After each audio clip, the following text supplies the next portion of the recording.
दोस्तों यह कहानी है एक ऐसे लड़के की जो फ्रैंकफर्ट के इस गंदी सी बस्ती में रहता था, जिसके माँ बाप स्मॉल पॉक्स की वजह से बचपन में 12 साल की उम्र में मर गए थे, जो 30 लोगों के साथ एक छोटे से कमरे में रहता था, जिसे अपने पसंद का बिजनेस करना तक अलाउड नहीं था। आगे चलकर इस लड़के की फैमिली सिर्फ यूरोप ही नहीं बल्कि पूरी दुनिया की सबसे अमीर फैमिली बनती है। दोस्तों यह फैमिली पैसे को लेकर इतनी ज्यादा सीरियस हो जाती है कि एक टाइम पर यह डिसाइड करती है कि ये लोग सिर्फ अपने कजन्स के साथ शादी करेंगे।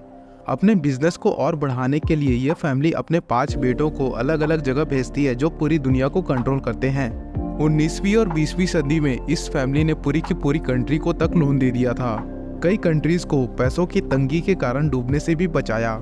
इंडियन रेलवेज को भी इन्होंने फाइनेंस किया था।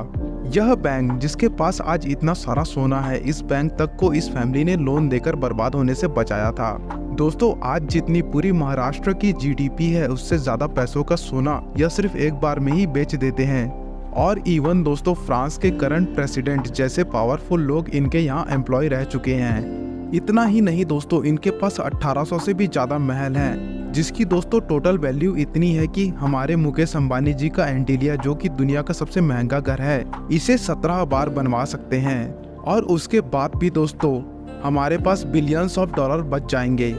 हम बात कर रहे हैं दोस्तों फेमस रोथस्चाइल्ड फैमिली की, जो कि दोस्तों दुनिया की सबसे पावरफुल और अमीर फैमिली है। इस फैमिली के जो 5 भाइयों की माँ है, उन्होंने एक बार तो यह तक कह दिया था कि चिंता मत करो, यूरोप में अब कोई भी वॉर नहीं होगा, क्योंकि मेरे बेटे अब किसी भी कंट्री को वॉर लड़ने के लिए पैसा नहीं देंगे। दोस्तों कहानी की शुरुआत होती है मेयर रोथचाइल्ड से, जिनका जन्म 1744 में फ्रैंकफर्ट जर्मनी में हुआ था। इनकी जो फैमिली थी वो जूइश थी, और उस वक्त पर जूइश के साथ बहुत ज़्यादा भेदभाव किया जाता था। इतना ज़्यादा भेदभाव कि जूइश को तब फ्रैंकफर्ट टाउन के बाहर जुडेनगेसे नाम के एक छोटी सी बस्ती में रखा जाता था। और दोस्तों यह जगह इतनी ज़्यादा कंजस्टेड थी कि मेयर रोथचाइल्ड का यहाँ एक छोटा सा घर था, जिसकी चौड़ाई मात्र 11 फीट की थी। और दोस्तों इसमें 30 से भी ज़्यादा लोग रहा करते थे। मेयर रोथचाइल्ड ने सबसे पहले अपने सोने के सिक्के के साथ डील करना स्टार्ट किया। बहुत सालों की मेहनत के बाद मेयर इतने ज़्यादा सक्सेसफुल हो गए कि तब यूरोप के सबसे अमीर रॉयल फैमिली से वो डील करने लग गए। यहाँ तक कि दोस्तों वहाँ के प्रिंस विलियम्स की सारी वेल्थ और फाइनेंसेस को भी अब मेयर ही मैनेज कर रहे थे। मेयर अमीर तो बन गए थे दोस्तों, पर वह इससे खुश नहीं थे। उन्हें ऐसी वेल्थ जनरेट करनी थी जो अगले कई जनरेशन तक चले, यानी 100 सालों तक चले। इसके लिए उन्होंने 2 काफ़ी स्मार्ट चीज़ें करी, जो कि तब किसी ने भी नहीं सोचा था। पहली स्ट्रेटेजी ये थी दोस्तों कि मेयर को जैसे ही पता चलता था कि प्रिंस विलियम्स मार्केट से बहुत सारा सोना के सिक्के खरीदने वाले हैं, तो दोस्तों इससे पहले कि ये खबर मार्केट में फैले, मेयर बहुत सारे सोने के सिक्के उधार लेकर मार्केट से सस्ते दामों पर खरीद लेते थे। और दोस्तों जैसे ही मार्केट में न्यूज़ फैलती कि प्रिंस विलियम्स हजारों या लाखों पाउंड के गोल्ड कॉइन खरीदने वाले हैं, तभी सडन डिमांड की वजह से बहुत सारे लोग और सारे सोने के सिक्के खरीदने लग जाते थे, जिसकी वजह से दोस्तों सोने के सिक्कों का प्राइस बहुत ही ज़्यादा इंक्रीज हो जाता था। और दोस्तों एग्जैक्टली इसी टाइम पर मेयर अपने खरीदे हुए सारे सिक्के मार्केट पे बेच देते थे और इससे बहुत ज़्यादा प्रॉफिट कमाते थे। और दोस्तों आज इसी चीज़ को लोग ट्रेडिंग और इन्वेस्टिंग की दुनिया में फ्रंट रनिंग कहते हैं। दूसरा डिसीजन यह था दोस्तों कि 1800 की शुरुआत में पूरे यूरोप में इंडस्ट्रियल रिवॉल्यूशन चल रही थी। कई कंट्रीज एक दूसरे से कम्पीट कर रही थी या फिर वो एक दूसरे से लड़ रही थी। दोस्तों मेयर को पता था कि ये उनकी फैमिली के लिए एक बहुत बड़ी अपॉर्चुनिटी है, और अगर इनको इस इंडस्ट्रियल रिवॉल्यूशन और वॉर का फायदा उठाना है तो उन्हें अपना बैंकिंग एम्पायर फ्रैंकफर्ट से बाहर पूरे यूरोप में फैलाना पड़ेगा। इसीलिए दोस्तों उन्होंने अपने 5 बेटों को यूरोप के इन 5 सबसे इम्पोर्टेंट फाइनेंशियल सेंटर्स में सेट होने के लिए भेज दिया। और दोस्तों उनका यह डिसीजन रोथचाइल्ड फैमिली की तकदीर बदलने वाला था। और दोस्तों यह 5 फाइनेंशियल सेंटर थे लंदन, पेरिस, वियना, नेपल्स और फ्रैंकफर्ट। यह 5 फाइनेंशियल सेंटर हमें मैप में एक दूसरे से काफी दूर दिखाई देंगे, बट इन 5 रोथचाइल्ड ब्रदर्स ने यहाँ पर बैंकिंग इंस्टीट्यूशन इतने अच्छे से सेट किए थे कि सारे बैंक एक दूसरे से दूर होने के बावजूद एक सिंगल बैंक की तरह काम करते थे। यह 5 भाई दोस्तों सारे डिसीजन एक साथ मिलकर लिया करते थे, और इन सभी का नेटवर्क बहुत ही ज्यादा स्ट्रॉन्ग था। बट दोस्तों इनमें से जो सबसे टैलेंटेड भाई था उसका नाम था नेथन मेयर रोथचाइल्ड, जो कि सिर्फ कुछ 15 से 16 लाख लेकर लंदन में सेट होने के लिए आए थे। लेकिन वह कुछ ही सालों में इतना ज़्यादा सक्सेसफुल हो गया कि वह हर साल हजारों करोड़ों के प्रॉफिट कमा रहा था। सन 1811 में नेथन ने लंदन में अपने फादर से भी बड़ा बैंक इस्टेब्लिश कर लिया, जिसका नाम उन्होंने दिया NM रॉथस्चाइल्ड एंड सन्स। देखिए दोस्तों, 1800 सदी से पहले 20 सालों तक इंग्लैंड और ऑलमोस्ट पूरा यूरोप फ्रांस के एक एम्पायर नेपोलियन के साथ वॉर लड़ रहा था। और दोस्तों नेथन को इस वॉर में एक बहुत ही अच्छी अपॉर्चुनिटी दिखी। नेथन ने एक ऐसी टीम सेट की हुई थी जो नेथन को वॉर की सारी इन्फॉर्मेशन ब्रिटिश गवर्नमेंट से पहले देती थी। और दोस्तों इन इन्फॉर्मेशन का इस्तेमाल नेथन ने बहुत ही ईवल तरीकों से किया, जो हम सोच भी नहीं सकते। दोस्तों 18 जून 1885 को बैटल ऑफ वाटरलू में ऐसा होता है जो इंग्लैंड में किसी ने एक्सपेक्ट नहीं किया था। इंग्लैंड और उनके अलायंस के अगेंस्ट हुए इस वॉर में फ्रांस के राजा नेपोलियन की हार हो जाती है।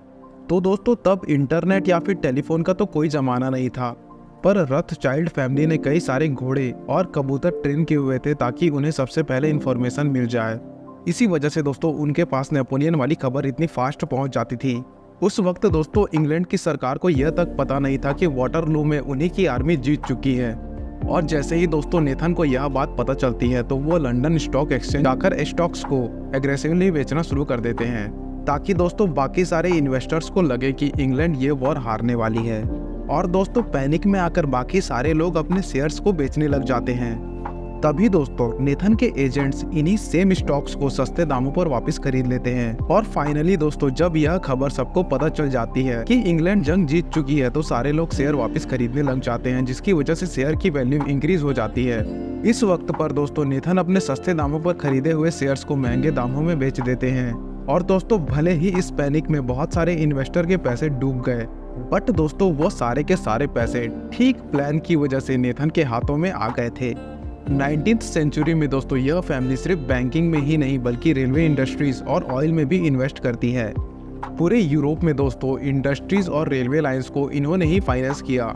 इनफैक्ट दोस्तों 1895 से लेकर 1907 तक सिर्फ 12 सालों में इन्होंने यूरोप के अलग अलग गवर्नमेंट्स को $450 मिलियन सिर्फ लोन में दे दिए, जिसकी दोस्तों आज की वैल्यू $14 बिलियन से भी ज्यादा की है। दोस्तों यह अमाउंट इतना बड़ा है कि इससे हम सेंट्रल बैंक ऑफ इंडिया और इंडियन बैंक जैसे दो बड़े बैंक्स को पूरी तरीके से खरीद सकते हैं। और जस्ट इमेजिन कीजिए दोस्तों कि ये सारे पैसे रॉथस्चाइल्ड फैमिली ने सिर्फ लोन में दे दिए थे। इनफैक्ट आज जब भी कोई कंट्री किसी क्राइसिस में होती है तो या फिर वो बैंक करप्ट होने वाली होती है या तो वो लोन्स लेने के लिए इंटरनेशनल मॉनेटरी फंड के पास जाती है। बट दोस्तों 19वीं और 20वीं सेंचुरी में रॉथस्चाइल्ड फैमिली के पास इतने पैसे थे कि पूरी दुनिया की गवर्नमेंट को लोन देने लग गई थी। और दोस्तों उन्होंने कई सारे देशों को बर्बाद होने से बचाया था। इनफैक्ट कई सारे बैंक जो आज हमें लोन देते हैं वह भी कभी दोस्तों रॉथस्चाइल्ड फैमिली से लोन पर पैसे लिया करते थे। जैसे कि दोस्तों सन 1825 में बैंक ऑफ इंग्लैंड, जो कि तब इंग्लैंड का लार्जेस्ट बैंक में से एक था, उनके पैसे खत्म होने वाले थे और इस बैंक के बंद होने का खतरा था। दोस्तों उन्हें जल्द से जल्द किसी लोन की जरूरत थी और दोस्तों ये लोग नेथन और उनकी फैमिली के पास गए, जिन्होंने इस बैंक को लोन देकर इसे बर्बाद होने से बचा लिया। सन 1818 में इन्होंने जर्मन गवर्नमेंट को 360 मिलियन पाउंड का लोन दिया। और दोस्तों फ्रांस जैसे आज के सुपर पावर को भी इसी फैमिली ने लोन दिया था। यूरोप तब रॉथस्चाइल्ड फैमिली पर इतना ज़्यादा डिपेंडेंट था कि एक दूसरे से वॉर लड़ने के लिए भी इन दोनों कंट्रीज़ को पैसों के लिए रॉथस्चाइल्ड फैमिली के पास जाना पड़ता था। और जब 19th सेंचुरी में पूरा यूरोप में वॉर होने का खतरा था तो इन 5 भाइयों की माँ गटल रॉथस्चाइल्ड ने यह तक कह दिया था कि चिंता मत करो, यूरोप में अब कोई भी वॉर नहीं होने वाला, क्योंकि मेरे बेटे अब किसी भी कंट्री को वॉर लड़ने के लिए पैसे नहीं देने वाले। रॉथस्चाइल्ड फैमिली ने इतने अच्छे इन्वेस्टमेंट कर लिए थे कि लोगों को लगने लगा था कि ये लोग अब फ्यूचर प्रिडिक्ट कर सकते हैं। फॉर एग्जाम्पल दोस्तों ये है स्विस कैनाल, और दोस्तों यहाँ से गुजरने वाली शिप्स हर साल $1 ट्रिलियन से भी ज्यादा वैल्यू वाला सामान कैरी करती है। और आज के टाइम पर दोस्तों पूरा यूरोप इंपोर्ट और एक्सपोर्ट करने के लिए इसी कैनाल पर डिपेंडेंट है। लेकिन दोस्तों रॉथस्चाइल्ड फैमिली को यह बात अभी नहीं बल्कि आज से 150 साल पहले ही पता चल चुकी थी। जब दोस्तों 1869 में यह कैनाल बनकर तैयार हुई तब दोस्तों रॉथस्चाइल्ड फैमिली ने ब्रिटिशर्स को इस कैनाल को खरीदने के लिए पूरे 4 मिलियन पाउंड अरेंज करके दिए थे। और दोस्तों उस टाइम पर यह सब बिल्कुल इम्पॉसिबल था। इसी तरह दोस्तों 19वीं सदी की एंड में सोने की डिमांड काफी ज्यादा बढ़ गई थी और दोस्तों कई कंट्रीज गोल्ड को एज अ रिजर्व रख रही थी। सरप्राइजिंगली दोस्तों रॉथस्चाइल्ड फैमिली ने गोल्ड की इस डिमांड को 20-30 साल पहले ही प्रिडिक्ट कर दिया था और दोस्तों वह वर्ल्ड के कई सारे सिल्वर और गोल्ड माइंस में इन्वेस्ट कर रही थी। जब दोस्तों 1893 में यूएसए में गोल्ड की क्राइसिस हुई तो दोस्तों यूएस की गवर्नमेंट ने उस टाइम के अमीर आदमी यानी कि जेपी मॉर्गन को बुलाकर कहा कि तुम जल्द से जल्द गोल्ड का इंतजाम करो कहीं से भी, वरना बहुत बड़ी प्रॉब्लम आ जाएगी। उस वक्त दोस्तों जेपी मॉर्गन को अच्छी तरीके से पता था कि दुनिया में सिर्फ एक ही फैमिली है जो उनकी हेल्प कर सकती है, और दोस्तों उन्होंने तुरंत रॉथस्चाइल्ड फैमिली को कांटेक्ट किया और दोस्तों उनसे ऑलमोस्ट 1 लाख किलो सोना खरीदा, जिसकी दोस्तों आज की वैल्यू 5 लाख करोड़ से भी ज्यादा है। और दोस्तों यह इंडिया के रिचेस्ट स्टेट महाराष्ट्र की जीडीपी से भी ज्यादा है। दोस्तों एग्जाम्पल नंबर 3, ठीक इसी तरह दोस्तों 19वीं और 20वीं सेंचुरी में कई सारी कार कंपनीज आ चुकी थी और पेट्रोल पर चलने वाली कार्स बनना स्टार्ट हो गई थी, और दोस्तों पूरे वर्ल्ड में ऑयल की डिमांड तेजी से इंक्रीज हो रही थी। और दोस्तों सबसे शॉकिंग बात तो यह है कि रॉथस्चाइल्ड फैमिली ने 1883 में ही इस डिमांड को प्रिडिक्ट कर दिया था। और दोस्तों बाकू और अजरबैजान में जो दुनिया के सबसे पहले तेल के कुएं थे उनमें इन्होंने इन्वेस्ट करके रखा था, ताकि दोस्तों पूरी दुनिया की ऑयल की सप्लाई पर इनका कंट्रोल बना रहे। बट दोस्तों पहली और दूसरी वॉर में इस फैमिली के साथ काफ़ी चीज़ें बुरी भी हुई। इंग्लैंड और फ्रांस की ब्रांच को छोड़कर इनकी बाकी की सारी फैमिली या तो बर्बाद हो गई या फिर इन्हें हिटलर की आर्मी की वजह से अपने बिजनेस बंद करने पड़ गए। रॉथस्चाइल्ड फैमिली इसे सरवाइव तो कर गई, बट दोस्तों आज यह फैमिली बहुत ही ज़्यादा सीक्रेटली रहती है, और दोस्तों ज़्यादातर लोगों को इनके डिटेल्स के बारे में पता नहीं है। दोस्तों इस आदमी का नाम है जेकब रॉथस्चाइल्ड, जो कि इंग्लैंड वाली फैमिली के हेड हैं। और दोस्तों आज के टाइम पर ये पूरी रॉथस्चाइल्ड फैमिली को लीड करते हैं। आज ये फैमिली दोस्तों सिर्फ बैंकिंग ही नहीं बल्कि एसेट मैनेजमेंट, वाइन प्रोडक्शन और दोस्तों कंसल्टिंग का भी काम करती है। इनकी पूरी दुनिया में ऐसे 1800 से भी ज्यादा घर हैं, जिनकी टोटल वैल्यू $36 बिलियन बताई जाती है। सिर्फ इतना ही नहीं दोस्तों, ऐसे 55 से भी ज्यादा यॉट और 100 से भी ज्यादा प्राइवेट प्लेन्स इनके पास है। इस फैमिली के पास आज भी $100 बिलियन से भी ज्यादा का फंड है, जिसे वो अलग अलग स्टॉक मार्केट में इन्वेस्ट करते रहते हैं। Meta, Apple, Amazon, Starbucks, HP और पेप्सिको इन जैसी वर्ल्ड की लीडिंग कंपनीज में ये इन्वेस्टर हैं। और पिछले साल ही दोस्तों इन्होंने वाइन बेचकर $16 बिलियन का प्रॉफिट भी कमाया। कई लोगों को लगता है दोस्तों कि आज के टाइम पर रॉथस्चाइल्ड फैमिली उतनी ज्यादा ताकतवर नहीं है, लेकिन दोस्तों यह बात बिल्कुल ही गलत है। इस फोटो को देखिए दोस्तों, इस फोटो के अंदर रॉथस्चाइल्ड फैमिली के हेड क्वीन एलिजाबेथ के साथ है। इनकी फैमिली दोस्तों अमेरिकन कंपनी रॉकफेलर ग्रुप का 38% स्टॉक ओन करती है।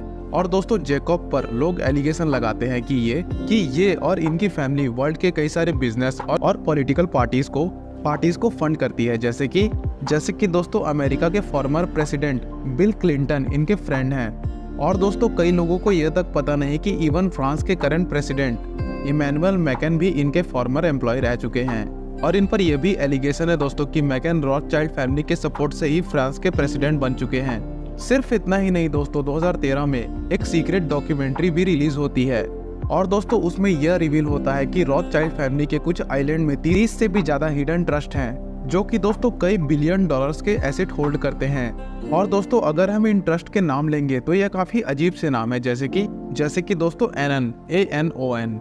और दोस्तों इसी की तरह बाकी ट्रस्ट का भी नाम है, जैसे कि बेनेन, जिन ट्रस्ट का नाम कोई भी नहीं जानता दोस्तों।